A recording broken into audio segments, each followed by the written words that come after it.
C'est juste une petite réaction où je voudrais faire un petit commentaire sur les 6 points que notre frère Maréchal nous a partagé dans son groupe concernant la situation de la République démocratique du Congo. En vérité, le problème majeur du Congo n'est pas économique, le problème n'est pas social, n'est pas sécuritaire, mais le problème majeur, selon mes analyses et mes observations, le problème se trouve au niveau politique. Je voudrais vous inviter à lire l'accord de 1996, et donc on l'appelle l'accord d'Oremera. L'accord d'Oremera, c'est le début.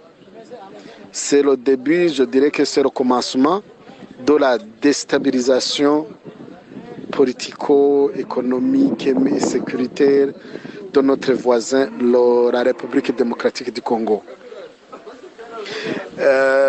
Cet accord donne les pays voisins, le Burundi, le Rwanda et l'Ouganda, de protéger leurs frontières sur le bord du pays, donc sur le bord de la RDC. C'est-à-dire que cet accord donne 300 km de la frontière jusqu'à l'intérieur de la RDC.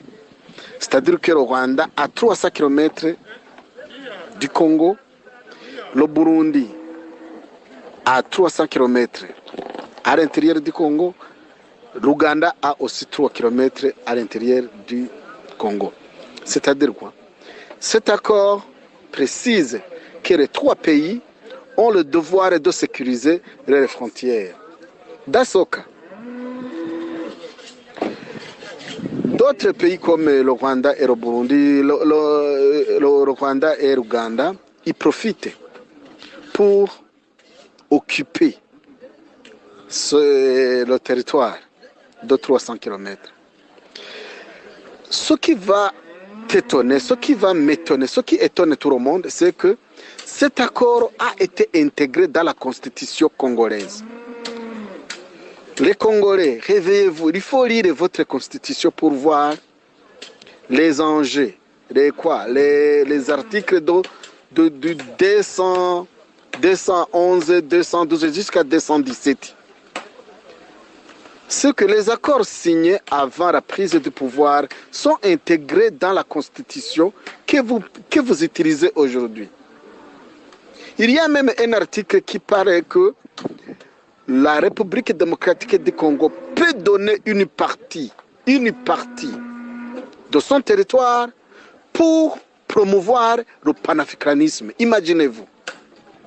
Ne cherchez pas midi à 14h que le Congo, que la RDC a un problème économique, social, sécuritaire. Non, détrompez-vous. La RDC a un seul problème qui est politique. Changer la constitution. Il faut lire, il faut faire un combat vis-à-vis à votre constitution.